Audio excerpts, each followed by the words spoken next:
امتى تقول على نفسك انك فعلا استقريت؟ في فرق كبير بين انك تكون موجود في الامارات وانك تكون مستقر في الامارات. الفرق ده هو اللي بيحدد ما اذا كنت انت ماشي صح ولا لسه بتتخبط. طب هو يعني ايه استقرار؟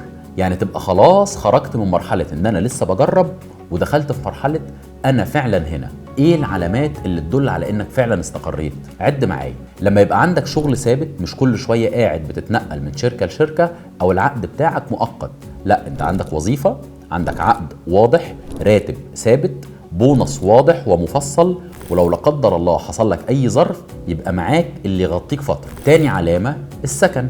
انت ساكن فين؟ مع مين؟ كل شوية بتنقل ولا لا؟ المكان ده مستقر ولا لا؟ عندك عقد ايجار باسمك ولا عقد ايجار مؤقت مش باسمك انت؟ فاتوره كهرباء باسمك؟ لو كل حاجه فيها اسمك يبقى انت كده بتاسس تاسيس سليم، مش شغال بتطلق وخلاص. تالت حاجه انك بقيت عارف انت تتصرف، فهمت ثقافه البلد، عرفت المناطق وعرفت السيستم، عارف تروح فين وازاي، وعارف تشتكي لمين او تعمل ايه لو لا قدر الله حصل لك مشكله. ما بقتش كل حاجه جديده عايز تعملها تروح تسال حد، بل بالعكس بقيت انت كمان بترد على اسئله غيرك. ساعتها يبقى انت بدات تستقر.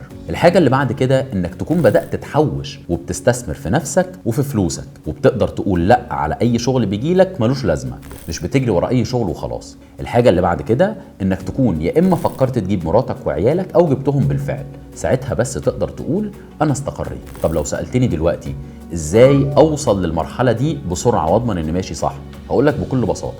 اولا، ما تنقلش من شغل لشغل كل شويه عشان فرق بسيط خالص في الراتب. استقر في شغل لان ده افضل. اسكن في مكان مرتاح، مش بس عشان رخيص، لا، الراحه والكوميونتي اللي هتسكن فيه مهم جدا. ما تعيش على قد يومك، لازم يكون معاك هامش توفير حتى لو بسيط.